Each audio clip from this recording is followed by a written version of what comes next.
നിനക്കെതിരെ മുഹമ്മദിന്റെ ദുആ നീ മറന്നുപോയിട്ടുണ്ടോ? അപ്പയാ പോലെ വല്ല മകനായ തൈബ കാലങ്ങളായല്ലോ ദുആ ചെയ്തിട്ടോ, അത് വിഷയമല്ല എന്നും പറഞ്ഞ് യാത്ര ചെയ്യാൻ വേണ്ടി അങ്ങ് പുറപ്പെടുകയാണോ? അബൂലഹബ് തന്റെ കൂടെയുള്ള ആളുകളുടെ അടുത്ത് ചെല്ലുന്നു. 60 ആളുകൾ അബൂലഹബിന്റെ കൂടെ യാത്രയിലുണ്ട്. 60 ഒട്ടകങ്ങളുണ്ട്. 60 ഒട്ടകങ്ങളുടെയും പുറത്ത് വലിയ വലിയ പാണ്ഡങ്ങളുണ്ട്, ചരക്കുകളാണോ. വലിയ യാത്രാസംഘമാണ് അബൂലഹബിന്റേത്. 60 ആളുകളെ വിളിച്ചു ചോദിക്കുന്നു, അല്ല ഉഴ്തൈബ നമ്മുടെ കൂടെ യാത്ര വരാൻ ഉദ്ദേശിക്കുന്നു, മുഹമ്മദ് ആണെങ്കിലോ ഉഴ്തൈബക്കെതിരെ ദുആ ചെയ്തിട്ടുള്ള അവന് നമുക്ക് സംരക്ഷണം കൊടുക്കാൻ കഴിയുമോ? 60 ആളുകളും പറയുന്നു, ഓ അബൂലഹബേ നിങ്ങൾ പേടിക്കേണ്ടതില്ല, നമ്മൾ 60 ആളുകളില്ലയോ, നമുക്ക് ഉഴ്തൈബക്ക് വേണ്ട പ്രൊട്ടക്ഷൻ നൽകാമല്ലോ, സംരക്ഷണം നൽകാമല്ലോ. അങ്ങനെ ഉഴ്തൈബ 60 സംഘങ്ങളിലായിട്ടോ ശാമിലേക്ക് അബൂലഹബിന്റെ കച്ചവട സംഘത്തിലായി അങ്ങ് പോകുന്നു. രാവിലെ തുടങ്ങിയ യാത്രയാണോ, നേരം വളരെ വൈകിട്ടുണ്ടോ, അതേ യാത്രക്കാര് മുഴുവനും ക്ഷീണിച്ചിട്ടുണ്ടോ. ഒരു രാത്രി സമയമായപ്പോ അതേ അബൂലഹബിനോട് കൂടെയുള്ള യാത്രക്കാര് പറയുകയാ, നമുക്കിന്നിവിടെ വിശ്രമിക്കാമല്ലോ, അല്പം റെസ്റ്റ് എടുക്കാലോ, നാളെ നേരം പുലർന്നിട്ട് യാത്ര തുടരാം. അതേ അബൂലഹബും ക്ഷീണിച്ചിട്ടുണ്ടോ, ആ അബൂലഹബ് തന്റെ കൂടെയുള്ളവരോട് അതേ വിശ്രമിക്കാമെന്ന് പറയുന്നു. ശാമിലെ സർഖാ എന്ന് പറയുന്ന സ്ഥലത്താണ് അവര് വിശ്രമിക്കാൻ ഇറങ്ങുന്നത്. വിശ്രമിക്കാൻ വേണ്ടി സ്ഥലം ഇങ്ങനെ പരതുമ്പോഴാണോ ഒരു പുരോഹിതനായ ആളെ കാണുന്നത്. ആ ആളോട് അബൂലഹബ് ചോദിക്കുകയാ, അല്ലയോ സഹോദരാ, ഞങ്ങൾ ഇങ്ങനെ മക്കത്ത് നിന്ന് ശാമിലേക്ക് യാത്ര പോകുന്നവരാണോ, നേരം പുലർന്നപ്പോ യാത്ര തുടങ്ങിയവരാണോ, എല്ലാവരും വലിയ ക്ഷീണത്തിലാണോ, ഇന്ന് ഞങ്ങൾ ഇവിടെ വിശ്രമിച്ചാലോ എന്ന് ആലോചിക്കുകയാണോ, വല്ല കുഴപ്പവുമുണ്ടോ? അപ്പയാണോ ആ പുരോഹിതനായ ആള് പറയുന്നു, യാതൊരു കുഴപ്പവുമില്ല, നിങ്ങൾ വിശ്രമിച്ചോളൂ, പക്ഷേ ഈ സ്ഥലത്തിനൊരു കുഴപ്പമുണ്ട്. എന്താ കുഴപ്പമെന്നറിയുമോ? ഇന്ന ഹാദൽ അർള മുസ്ബിഗാ, ഈ സ്ഥലം പിടിമൃഗങ്ങൾ ഇങ്ങനെ സ്വൈരവിഹാരം നടത്തുന്ന സ്ഥലമാണോ, മൃഗങ്ങൾ ഇറങ്ങി നടക്കുന്ന സ്ഥലമാണോ, അതുകൊണ്ട് നിങ്ങൾ മൃഗങ്ങളെ സൂക്ഷിക്കണം കേട്ടോ. ഇതങ്ങ് കേട്ടപ്പോ അബൂലഹബിന്റെ മനസ്സിലേക്ക് ഉഴ്തൈബക്കെതിരെ റസൂലുള്ള നടത്തിയ ദുആ വരുന്നു. ആളുകളോട് അന്വേഷിക്കുന്നു, നമ്മൾ എന്ത് ചെയ്യണോ? കൂടെയുള്ള യാത്രക്കാര് അബൂലഹബിന് ധൈര്യം കൊടുക്കുകയാ, ഓ അബൂലഹബേ പേടിക്കേണ്ടതില്ല, നമുക്ക് എങ്ങനെയെങ്കിലും ഉഴ്തൈബനെ സംരക്ഷിക്കണോ. എന്നിട്ട് അവര് അബൂലഹബിന് ഒരു തന്ത്രം പറഞ്ഞു കൊടുക്കുകയാണോ. എന്താണ് അവര് പറഞ്ഞ തന്ത്രമെന്നറിയുമോ? അവര് അബൂലഹബിനോട് പറയുന്നു, നമ്മുടെ കൂടെ 60 ആളുകളില്ലയോ, 60 ഒട്ടകങ്ങളില്ലയോ, 60 ഒട്ടകത്തിന്റെ പുറത്തോ വലിയ ഭാണ്ഡങ്ങളില്ലയോ, ആ 60 ഭാണ്ഡങ്ങളോ നമുക്ക് ഒന്നിന്റെ മേലെയായി അട്ടിക്ക് ഇങ്ങനെ വെക്കണോ. എന്നിട്ട് നല്ല ഉയരമുള്ള ആ ഭാണ്ഡങ്ങളുടെ മുകളില് ഉഴ്തൈബനെ അങ്ങ് കിടത്താലോ. അത്രയും ഉയരത്തേക്ക് ഒരു മൃഗത്തിനും കയറി ചെല്ലാൻ കഴിയില്ലല്ലോ. പോരാ, ആ 60 ചാക്കുകള്, 60 ഭാണ്ഡങ്ങള്, 60 ഭാണ്ഡങ്ങളുടെ സൈഡിലായിട്ടോ നമുക്ക് 60 ആളുകൾക്കും അങ്ങ് കിടക്കാം. നമ്മുടെ അപ്പുറത്ത് നമുക്ക് 60 ഒട്ടകങ്ങളെ വട്ടത്തിൽ റൗണ്ടിലായി അങ്ങ് കിടത്തണോ. എന്നാൽ ഉഴ്തൈബനെ ഒരാൾക്കും പിടിക്കാൻ കഴിയൂല. അബൂലഹബിന് കൂടെയുള്ള യാത്രക്കാരോ വലിയ ധൈര്യം കൊടുക്കുകയാണ്. അബൂലഹബ് പറയുന്നു, അതേ രൂപത്തിൽ ചെയ്യാനുള്ള കൽപ്പന വരുന്നു. എല്ലാവരും അത് 60 പാണ്ഡങ്ങൾ അട്ടിക്ക് വെക്കുന്നു. അതിന്റെ മുകളിലേക്ക് കയറ്റുന്നു. പിന്നീട് 60 ആളുകൾ അങ്ങനെ വട്ടത്തിൽ കിടക്കുന്നു. പിന്നീട് 60 ഒട്ടകങ്ങളെ കിടത്തുകയാണോ. വല്ലാതെ ക്ഷീണമുണ്ടല്ലോ. എല്ലാവരും അങ്ങ് ഉറങ്ങിപ്പോകുന്നു. പക്ഷേ തൈബാക്ക് ഉറക്കം വരുന്നില്ല. കാരണം റസൂലുള്ളാന്റെ ദുആ എങ്ങാനും സംഭവിച്ചാലോ. 60 പാണ്ഡങ്ങളുടെ മുഖത്തോ അതിന്റെ മുകളിൽ കയറിയിട്ട് തൈബാക്ക് ഉറക്കം വരുന്നില്ല. കൂടെയുള്ള എല്ലാവരും അങ്ങ് ഉറങ്ങിയിട്ടുണ്ട്. നേരം അർദ്ധരാത്രി അങ്ങായപ്പോ തൈബ പാണ്ഡങ്ങളുടെ മുകളിൽ വെച്ച് കാണുന്ന രംഗമാണ് ഒരു സിംഹം ഇങ്ങനെ നടന്നു വരുന്നു. സുബ്ഹാനല്ലാഹ്. സിംഹത്തെ കണ്ടപ്പോഴേക്കോ തൈബയുടെ മനസ്സ് വല്ലാതെ പേടിക്കാൻ തുടങ്ങിയിട്ടുള്ള തൈബ വിളിച്ചു പറയാൻ തുടങ്ങി, യാ വൈല ഉമ്മീ, യാ വൈല ഉമ്മീ, വല്ലാഹി അക്കുലുനീ. സിംഹത്തെ കണ്ടപ്പോ വിളിച്ചു പറയാൻ ശ്രമിക്കുന്നു. പക്ഷേ ശബ്ദം പുറത്തു വരുന്നില്ല. തൈബ വല്ലാതെ പേടിക്കുന്നു.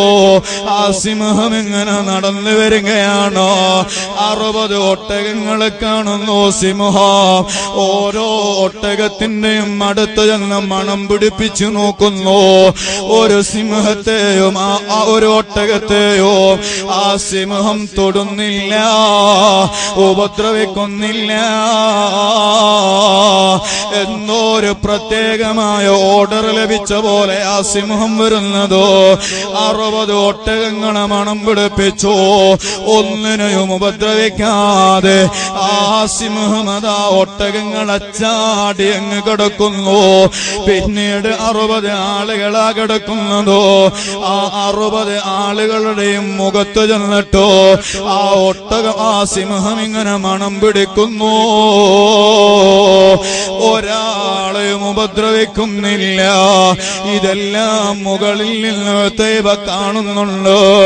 60 ആളുകളെയും മണം പിടിപ്പിച്ച് ഉപദ്രവിക്കാതെ ആ സിംഹമത ചരക്കിന് മുകളിലേക്ക് അങ്ങ് നോക്കുകയാണോ. എന്നിട്ട് ഓടി അങ്ങ് കയറുകയാണോ. തൈബയുടെ കഴുത്തങ്ങ് കടിച്ചെടുക്കുകയാണോ. സുബ്ഹാനല്ലാഹ്. തലക്കടിച്ചങ്ങ് മുറിച്ചെടുത്തിട്ടോ ആ സിംഹമങ്ങ് നടന്നു പോകുന്നു.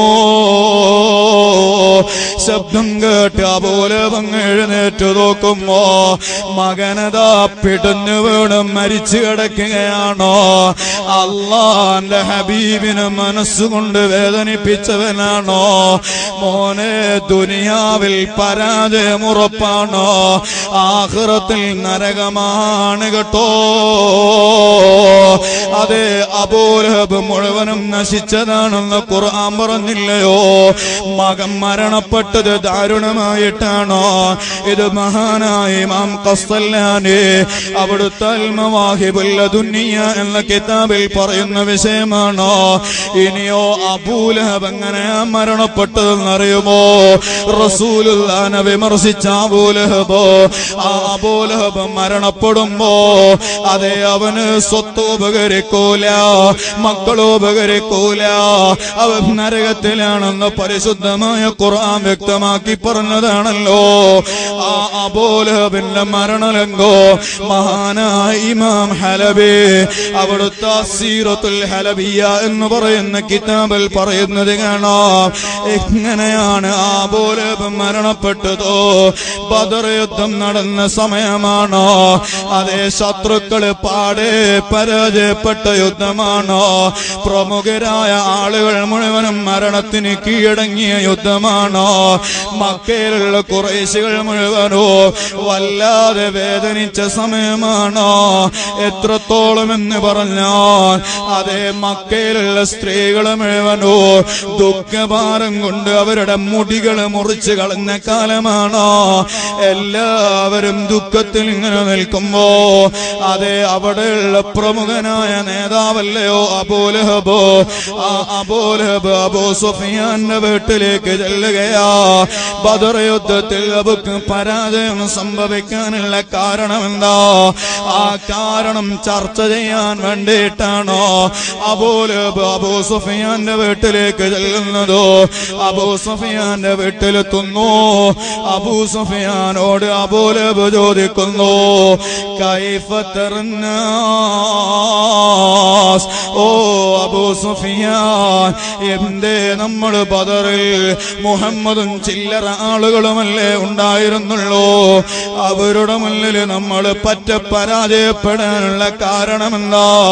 അപ്പയാണ് അബൂ സുഫിയാൻ പറയുന്നത്, അബൂ ലഹബേ, ബദറിൽ പങ്കെടുത്ത് തിരിച്ചു വന്ന ആളുകളോട് ചോദിച്ചപ്പോ പരാജയപ്പെടാനുള്ള കാരണമായി അവര് പറയുന്നത്, അവര് മുഹമ്മദുമായി യുദ്ധത്തിനങ്ങ് ഇറങ്ങിയപ്പോ ആ ബദറിന്റെ രണാങ്കളത്തിലോ ധാരാളം വെളുത്ത വസ്ത്രം ധരിച്ച, ഞങ്ങൾ ഇന്നേവരെ കണ്ടിട്ടില്ലാത്ത പരിചയമില്ലാത്ത ധാരാളം യോദ്ധാക്കളെ കണ്ടു.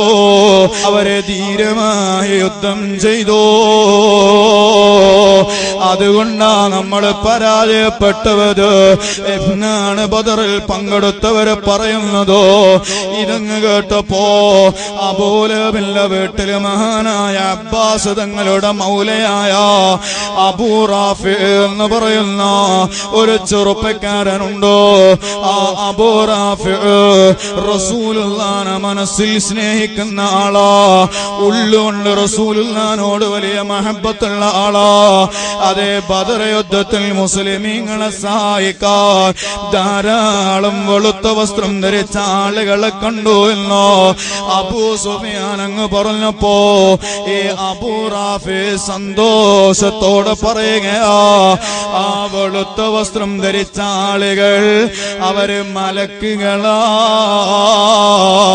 അവര് മുഹമ്മദിനെ സഹായിക്കാൻ വന്നതാണോ. സുബ്ഹാനല്ലാഹ്. ഇതങ്ങ് പറഞ്ഞപ്പോ അബൂലഹബിന് വല്ലാതെ ദേഷ്യം വരുന്നു. കാരണം മലക്കുകൾ മുഹമ്മദ് നബിയെ സഹായിക്കാൻ വന്നു എന്ന് പറഞ്ഞാൽ മലക്കുകള് സത്യത്തിന്റെ ഭാഗത്തല്ലാതെ നിൽക്കില്ലല്ലോ. മുഹമ്മദിന്റെ ഭാഗം സത്യമാണെന്നല്ലേ പറഞ്ഞതിന്റെ അർത്ഥോ. അബൂലഹബിന് വല്ലാതെ ദേഷ്യം വരികയാണോ. ആ അബൂലഹബ് ദേഷ്യത്തോടെ ആ അബൂ റാഫിനെ അങ്ങ് പിടിക്കുന്നു. എന്നിട്ട് ആ അബൂ റാഫിന്റെ മുഖത്തോ ഒരടിയങ്ങ് കൊടുക്കുന്നു. മെലിഞ്ഞ ചെറുപ്പക്കാരനാ. അബൂലഹബിന്റെ ശക്തിയായ അടിയങ്ങ് കിട്ടിയപ്പോ ആ അബൂ റാഫി അങ്ങ് വീണു പോകുന്നു. സുബ്ഹാനല്ലാഹ്. അബ്ബാസ് തങ്ങളുടെ മൗലയാണല്ലോ അബൂ റാഫി. അബൂലഹബ് അബൂ റാഫിനെ അടിക്കുന്നതോ അബ്ബാസ് തങ്ങളുടെ ഭാര്യയായ ഉമ്മു ഫദ്ല വീട്ടിൽ നിന്ന് കാണുകയാ. അബൂ സുഫിയാന്റെ വീട്ടിൽ നിന്ന് വീക്ഷിക്കുകയാ. തന്റെ മൗലയായ അബൂ റാഫിനെ അബൂലഹബ് അടിക്കുന്നത് കണ്ടപ്പോ ആ ഭാര്യയായ ഉമ്മു ഫദ്ല ദേഷ്യത്തോടെ ഇറങ്ങി അങ്ങ് വരുന്നു. എന്നിട്ട് അബൂലഹബിനോട് ചോദിക്കുകയാ, എടാ അബൂലഹബേ, എന്റെ മൗലയെ അടിക്കാൻ നിനക്കാരടാ അധികാരം തന്നതോ? എന്റെ മൗലയെ നീ എങ്ങനെയാടാ അടിക്കുക എന്നും ചോദിച്ചു ഉമ്മു ഫദ്ല ദേഷ്യത്തോടെ. അതേ മക്കയിലെ പൗരപ്രമാണിയായ അബൂലഹബിന്റെ മുഖത്തൊരടിയങ്ങ് കൊടുക്കുന്നു. അബൂലഹബിന്റെ ചുണ്ടങ്ങ് മുറിയുകയാണോ. സുബ്ഹാനല്ലാഹ്. വലിയ നേതാവാ. ഒരു പെണ്ണ് പെണ്ണിന്റെ അടികെട്ടിട്ട് മുഖത്തും മുറിവാവുകയാ. നാട്ടുകാരുടെ മുന്നിൽ വഷളാവുന്നു, അപമാനിതനാകുന്നു. അബൂലഹബിനെ കാണുമ്പോ ആളുകള് പറയാൻ തുടങ്ങി, പെണ്ണിന്റെ അടിയും പേടിച്ച് നടക്കുന്ന ആളതാ വരുന്നു. വീട്ടിലേക്ക് കയറി വരുമ്പോ മക്കള് ചോദിക്കാൻ തുടങ്ങി, അല്ലോ ഒരു പെണ്ണില്ല അടിയും പേടിച്ച് നടക്കാൻ നിങ്ങൾക്ക് നാണമില്ലയോ? അബൂലഹബ് ആകെ അങ്ങ് വഷളാവുന്നു, ആകെ മാനം കെട്ട് നടക്കുകയാ. പിന്നീടാണോ അബൂലഹബ് ആരോടും ഒരു വിഷയത്തിനുമില്ലാതെ അപമാനിതനായ ദിവസങ്ങളോളം അങ്ങ് നടക്കുന്നു. അങ്ങനെ നടക്കുന്നതിന്റെ ഇടയില ആ അബൂലഹബിന്റെ ശരീരത്തിലൊരു ചൊറി കാണുന്നു, വല്ലാതെ ചൊറിയുന്നു. അത് ചൊറിഞ്ഞു മുറിവാവുകയാണോ, അതിൽ നിന്ന് നീരുകൾ ഒലിക്കാൻ തുടങ്ങുന്നു. അത് ശരീരത്തിന്റെ മറ്റു ഭാഗങ്ങളിലേക്ക് വ്യാപിക്കുന്നു. ശരീരമാസകലം ചൊറിയങ്ങ് വരുന്നു. അതെല്ലാം അങ്ങ് മുറിവ് പറ്റിയിട്ടോ അത് വ്രണമാവുന്നു. ആ വ്രണത്തിൽ നിന്ന് ദുർഗന്ധം വമിക്കാൻ തുടങ്ങുന്നു. അബൂലഹബ് അടുത്ത് വരുമ്പോഴേക്ക് ആളുകളങ്ങ് മാറിക്കളയുകയാ. കാരണം വല്ലാത്ത ദുർഗന്ധം തന്നെ. മക്കള് അടുത്ത് വരുന്നില്ല, ഭാര്യ അടുത്ത് വരുന്നില്ല, നാട്ടുകാര് സംസാരിക്കുന്നില്ല, ഒരാളും അടുത്തേക്ക് വരാതെ വല്ലാത്ത ദുർഗന്ധവുമായ അബൂലഹബ് മക്കയുടെ തെരുവീതിയിലൂടെ നടക്കുകയാ. സുബ്ഹാനല്ലാഹ്. അങ്ങനെ 7 ദിവസം അബൂലഹബ് വഷളായി അപമാനിതനായ മക്കയുടെ തെരുവീതിയിലൂടെ നടക്കുന്നു. 7ാമത്തെ ദിവസം അതാ ആ അബൂലഹബ് മക്കയിൽ ഒരു വഴിയിലങ്ങ് വീണ് ചത്തുപോകുന്നു. പ്രമുഖനായി ജീവിച്ച ആളാ, തറവാടിയായ ആളാ, നേതാവായിരുന്ന ആളാ, വലിയ സമ്പത്തിലുടമയായിരുന്ന ആളാ. പക്ഷേ മക്കയിലുള്ള തെരുവീതിയിൽ വീണ് ചത്തു മലച്ചു കിടക്കുകയാ. 3 ദിവസത്തോളം അബൂലഹബിന്റെ ശവത്തിന്റെ അടുക്കലേക്ക് ഒരാള് പോലും ചെല്ലുന്നില്ല. ആ ശവം മറവ് ചെയ്യുന്നില്ല, മക്കള് അടുക്കുന്നില്ല. 3 ദിവസമായി ചീഞ്ഞു നാറുന്ന രൂപത്തില് അബൂലഹബിന്റെ ശവം അവിടെ കിടക്കുകയാണ്. 3ാമത്തെ ദിവസം നാട്ടുകാര് വന്ന മക്കളോട് പറയുന്നു, അല്ല മക്കളെ, നിങ്ങളുടെ പിതാവിന്റെ ശവമല്ലയോ 3 ദിവസമായി അവിടെ ചത്തുമലച്ച് കിടക്കാൻ തുടങ്ങിയിട്ടോ? വല്ലാതെ നാറുന്നല്ലോ, വല്ലാത്ത ദുർഗന്ധമാണല്ലോ. നിങ്ങൾ ചെന്നിട്ട് ആ ശവമെന്ന് കുഴിച്ചു മൂടോ. മക്കളെ നാട്ടുകാരുടെ നിർബന്ധത്തിന് വഴങ്ങിയിട്ടോ പിതാവിന്റെ ശവം മറവ് ചെയ്യാൻ ഒരുങ്ങുകയാ. പക്ഷേ അടുക്കാൻ കഴിയുന്നില്ല, ദുർഗന്ധമാണല്ലോ, വല്ലാത്ത വാസന തന്നെ. എങ്ങനെയാണ് ആ ശവമെന്ന് കുഴിച്ചു മൂടുക? അറിയാതെ നിൽക്കുമ്പോഴാണോ ആ മക്കളൊരു തീരുമാനമെടുക്കുന്നു. അവരൊരു തന്ത്രം മെനയുകയാണ്. എന്താണ് അവര് കാണുന്ന തന്ത്രമെന്നറിയുമോ? അവര് പരസ്പരം പറയുന്നു, നമുക്കൊരു വലിയ കുഴി കുഴിക്കാം, ആ കുഴിയിലേക്ക് ഉപ്പാന്റെ ശവം എത്തിക്കാലോ. എങ്ങനെയാ എത്തിക്കേണ്ടത്? എടുത്തുകൊണ്ടുവരാൻ കഴിയില്ല, കാരണം ദുർഗന്ധം കൊണ്ട് അടുക്കാൻ കഴിയില്ല. അങ്ങനെ മക്കള് തീരുമാനിക്കുകയാ, നമുക്ക് വലിയ നീളമുള്ള വടികള് സംഘടിപ്പിക്കണോ, എന്നിട്ട് ആ വടികളെ കൊണ്ടു നമ്മുടെ പിതാവിന്റെ ശവം ഇങ്ങനെ തട്ടി തട്ടി കൊണ്ടുവന്നു ആ കുഴിയിലങ്ങിടാലോ. എന്നിട്ട് ആ കുഴി മൂടിയാൽ മതിയല്ലോ. മക്കളതാ വലിയ വടികളെടുക്കുന്നു, മരത്തിന്റെ കഷ്ണങ്ങൾ എടുക്കുകയാ.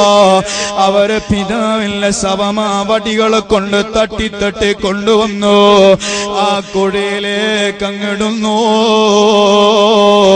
ഇനി കുഴി മൂടണമല്ലോ, മൂടാന് കുഴിയുടെ അടുത്ത് ചെല്ലണമല്ലോ. ചെല്ലാൻ കഴിയില്ലല്ലോ, ദുർഗന്ധമാണല്ലോ. എങ്ങനെ മൂടാനാ? മക്കള് വീണ്ടും ചിന്തിച്ചു തീരുമാനിക്കുന്നു. എന്താണ് അവര് തീരുമാനിക്കുന്നതെന്നറിയുമോ? നമുക്ക് വലിയ വലിയ കല്ലുകള് ശേഖരിക്കണോ, എന്നിട്ട് കുഴിയുടെ വളരെ ദൂരെ നിന്നോ ആ കല്ലുകൾ ആ കുഴിയിലേക്ക് വലിച്ചെറിയാലോ. അങ്ങനെ കുറെ കല്ലുകൾ കുഴിയിലേക്ക് അങ്ങ് വലിച്ചെറിഞ്ഞാൽ ആ കുഴി അങ്ങ് മൂടാലോ. സുബ്ഹാനല്ലാഹ്. ലോകത്തിലെ നേതാവായ മുഹമ്മദുർ റസൂലുള്ളാഹി അവിടുത്തെ മനസ്സ് വേദനിപ്പിച്ച പ്രമാണിയായിരുന്ന, പൗരപ്രമുഖനായിരുന്ന, തറവാടിയായിരുന്ന, അന്തസ്സോടെ ജീവിക്കാനുള്ള സമ്പത്തുണ്ടായിരുന്ന ആ അബൂലഹബ് അവസാനം ചത്തുപോയത് എങ്ങനെയാണെന്നറിയുമോ? ഈ രൂപത്തിലോ വളരെയധികം അപമാനിതനായിട്ടല്ലയോ അബൂലഹബ് ലോകത്ത് നിന്ന് വിട പറയുന്നതോ? ഇതാണ് പരിശുദ്ധമായ ഖുർആൻ പറഞ്ഞത്. തബ്ബത് യദാ അബീ ലഹബിൻ വതബ്ബ. ഓ അബൂലഹബ്, നീ എല്ലാ നിലക്കും നശിച്ചിരിക്കുന്നു. മാ അഗ്ന അൻഹു മാലുഹു വമാ കസബ. അവന്റെ സ്വത്തോ അവന്റെ സമ്പാദ്യമോ മക്കളോ ഒന്നും അവൻ ഉപകരിക്കൂല. സയസ്ലാ നാറാ. അവസാനം അവന് പോവാനുള്ളത് അത് നരകത്തിലേക്ക് തന്നെ. ഓ ചെറുപ്പക്കാരാ, റസൂലുള്ളാഹിന്റെ മൗലിദ് കഴിക്കുന്നത് അനാചാരമാ. റസൂലുള്ളാഹിന്റെ മൗലിദ് കഴിക്കുന്നത് ശിർക്കാ. റസൂലുള്ള സാധാരണക്കാരനാ. റസൂലുള്ളാഹിന്റെ മാതാപിതാക്കള് നരകത്തിലാ. 40 വയസ്സ് വരെ സാധാരണ അറബി പയ്യനായി ജീവിച്ച ആളാ. എന്നിങ്ങനെ ബിദ്അത്തുകാരാകുന്ന ആളുകളുടെ അഭിപ്രായം കേട്ടിട്ടോ മുത്തുനബിയുടെ മനസ്സ് വേദനിപ്പിക്കുന്ന ഒരു വാക്ക് നമ്മുടെ നാവ് കൊണ്ട് പറയണ്ട, നമ്മൾ ചിന്തിക്കണ്ട. അങ്ങനെ റസൂലുള്ളാഹിന്റെ മനസ്സ് വേദനിപ്പിച്ച സയസ്ലാ നാറാ. അബൂലഹബിന്റെ പിന്നിലായി നരകത്തിലേക്ക് പോവേണ്ടി വരും കേട്ടോ. അല്ലാഹുവേ, നീ ഞങ്ങളെ കാക്കണേ അല്ലാ. റസൂലുള്ളാഹിന്റെ മനസ്സ് വേദനിപ്പിക്കുന്ന ഒരു വാക്ക് പോലും നീ ഞങ്ങളെ കൊണ്ട് പറയിപ്പിക്കല്ലേ അല്ലാ. അങ്ങനെ ഒരു വാക്ക് പറയാ ഞങ്ങളുടെ ജീവിതത്തിൽ നീ ഖലാ ആക്കിയിട്ടുണ്ടോ? അതിനു മുമ്പ് നീ ഞങ്ങളെ മരിപ്പിച്ചു തരണേ അല്ലാ.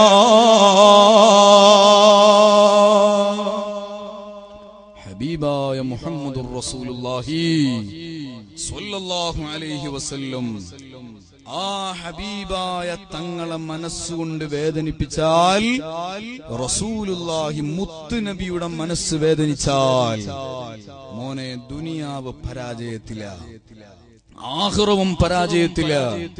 എത്ര വലിയ സമ്പത്തുണ്ടായാലും, ഏത് ധനികനാണെങ്കിലും പ്രമാണിയാണെങ്കിലും നാളെ അബൂലഹബിന്റെ പിന്നിലായിട്ട് നരകത്തിൽ പോവേണ്ടി വരും. അള്ളാഹു നമ്മളെ കാത്തുരക്ഷിക്കുമാറാവട്ടെ.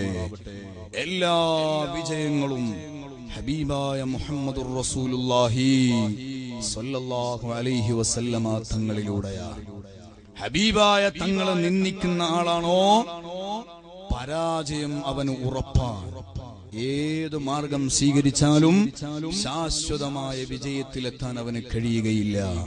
എന്റെ പ്രിയപ്പെട്ട സഹോദരന്മാർ, ആ ഹബീബായ തങ്ങളെ പേരിൽ സന്തോഷിച്ച് റസൂലുള്ളാന്റെ പേരിൽ ആഹ്ലാദം പ്രകടിപ്പിച്ചിട്ടാണ് നമ്മൾ ഇത്രയും നല്ല ഒരു മജ്‌ലിസിൽ ഈ പാതിരാ സമയത്തും നമ്മൾ ഒരുമിച്ച് കൂടിയത്. അല്ലാഹുവേ, ഹബീബായ തങ്ങളെ സ്വപ്നത്തിൽ കാണാനുള്ള വലിയ ഒരു കാരണമായി ഈ മജ്‌ലിസ് നീ ഞങ്ങളിൽ നിന്ന് സ്വീകരിക്കണം റഹ്മാനേ. റസൂലുള്ളാന്റെ മദ്ഹുകൾ അതെത്ര പറഞ്ഞാലും നമുക്ക് തീർക്കാൻ കഴിയില്ല. റസൂലുള്ളാന്റെ മദ്ഹുകൾ എത്ര ദിവസം പറഞ്ഞാലും തീർക്കാൻ കഴിയുകയില്ല.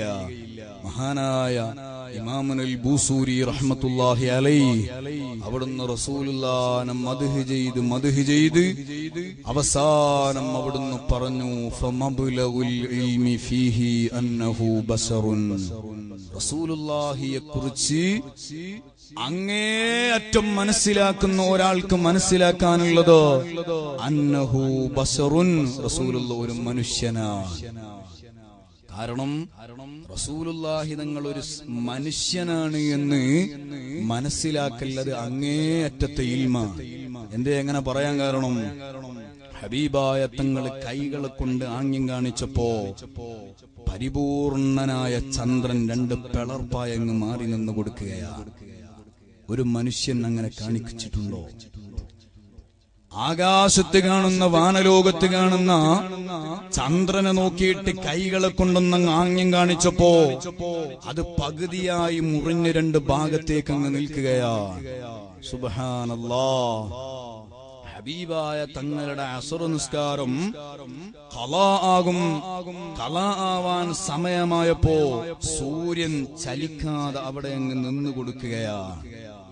ഹബീബായ തങ്ങളുടെ അടുക്കലേക്ക് ഒട്ടകം ഓടി വന്നുകൊണ്ട് തന്റെ യജമാനന്റെ ക്രൂരതകളെ കുറിച്ച് റസൂലുള്ളാഹിനോട് പരാതി പറയുകയാണ്. അതുപോലെ വേടന്റെ വലയിൽ കുടുങ്ങിയ മാൻപേട തന്റെ കുട്ടികൾക്ക് പാല് കൊടുക്കണമെന്ന ചിന്തയിൽ റസൂലുള്ളാഹിനോട് പരാതി പറഞ്ഞ് റസൂലുള്ളാഹിനെ ജാമ്യം നിർത്തിയിട്ട് തന്റെ കുട്ടികൾക്ക് പാല് കൊടുത്ത് വേടന്റെ വലയിലേക്ക് മടങ്ങി വന്ന ചരിത്രം നമുക്കറിയാം. സ്വന്തം മക്കള് പാലിന് വേണ്ടിയിട്ട് കരയുമ്പോ ഒട്ടകക്കുട്ടി മാൻപേട റസൂലുള്ളാഹിനോട് പറഞ്ഞു, നബിയെ, ഞാൻ വേടന്റെ വലയിൽ അകപ്പെട്ട് കിടക്കുകയാണ്. എന്റെ മക്കളുണ്ട്, അവർ വിശന്ന് കരയുന്നുണ്ടാവും, അവർക്ക് ഞാൻ പാല് കൊടുത്ത് തിരിച്ചു വരട്ടെയോ? അങ്ങ് വേടന്റെ മുമ്പിൽ, വേട്ടക്കാരന്റെ മുന്നിൽ എനിക്ക് ജാമ്യം നിൽക്കുമോ? റസൂലുള്ള ജാമ്യം നിന്നു. വേട്ടക്കാരന്റെ വലയിൽ നിന്ന് ആ മാൻപേട ഓടിയിട്ട് കുട്ടികളുടെ അടുത്ത് ചെന്ന് പാല് കൊടുത്തു. ആ മാൻപേടക്ക് തിരിച്ചു വരാതിരിക്കാമായിരുന്നു. പക്ഷേ എന്റെ കാരണം കൊണ്ട് ഹബീബായ തങ്ങൾ വേട്ടക്കാരന്റെ മുന്നിൽ വഷളാവാൻ പാടില്ല. ആ മാൻപേട തിരിച്ചു വന്നു വേട്ടക്കാരന്റെ വലയിലേക്ക്. ഇങ്ങനെ എല്ലാ നിലക്കും മാൻപേട റസൂലുള്ളാഹിനോട് സംസാരിക്കുന്നു, ഒട്ടകം റസൂലുള്ളാഹിനോട് സംസാരിക്കുന്നു. റസൂലുള്ളാഹി തങ്ങൾ ഖളാഉൽ ഹാജത്തിനു വേണ്ടിയിട്ട് മൂത്രമൊഴിക്കാൻ വേണ്ടിയിട്ട് നിൽക്കുമ്പോ ഒരു മരം കടപുഴകി നടന്നങ്ങ് വന്നു റസൂലുള്ളാഹിക്ക് മറയായങ്ങ് നിന്ന് കൊടുക്കുന്നു. റസൂലുള്ള കൈകളെ കൊണ്ട് മരത്തിന് വിളിച്ചപ്പോ ആ മരം നടന്നു വരികയാ. ഇതൊക്കെ കാണുമ്പോ റസൂലുള്ള ഒരു മനുഷ്യനാണോ അല്ല മാലാഖയാണോ സംശയിക്കുകയാ. ഇതെല്ലാമുള്ള റസൂലുള്ളാഹി തങ്ങൾ അവിടുന്ന് മനുഷ്യനാണ് എന്ന് മനസ്സിലാക്കാൻ വലിയ ബുദ്ധി തന്നെയാ. സുബ്ഹാനല്ലാഹ്, സാധാരണ മനുഷ്യനല്ല, മറിച്ചോ മുഹമ്മദുൻ ബശറുൻ ലാ കൽ ബശരി യാഖൂതു ഹജറുൻ ലാ കൽ ഹജരി. മഹാന്മാര് പറഞ്ഞതാണ്, മുഹമ്മദ് നബി മനുഷ്യനാണ്, പക്ഷേ സാധാരണ മനുഷ്യനല്ല. യാഖൂതു ഹജറുൻ ലാ കൽ ഹജരി. യാഖൂത്ത് എന്ന് പറയുന്നത് കല്ല് തന്നെയാ, പക്ഷേ അത് സാധാരണ കല്ലല്ലോ. നല്ല വിലപിടിപ്പുള്ള കല്ലാണല്ലോ. അതുപോലെ ഹബീബായ തങ്ങളെ മനുഷ്യനാണ്, സാധാരണ മനുഷ്യനല്ല. ഇങ്ങനെ വലിയ പവിത്രതകളുള്ള നേതാവ് ഹബീബായ മുഹമ്മദുർ റസൂലുള്ളാഹി. സഹോദരന്മാരെ, മജ്ലിസ് അവസാനിക്കുകയാ. ഈ മദ്ഹുർ റസൂലിന്റെ വേദിയിൽ ഒരു സന്ദേശമായിട്ടോ ഞാനല്ല ഉപ്പമാരോടും ഉമ്മമാരോടൊരു വിഷയം പറയട്ടെയോ. നാം കാലങ്ങളായല്ല റസൂലുള്ളാഹിനെ കേൾക്കാൻ തുടങ്ങിയിട്ടോ. എവിടെ നോക്കിയാലും റസൂലുള്ളാഹി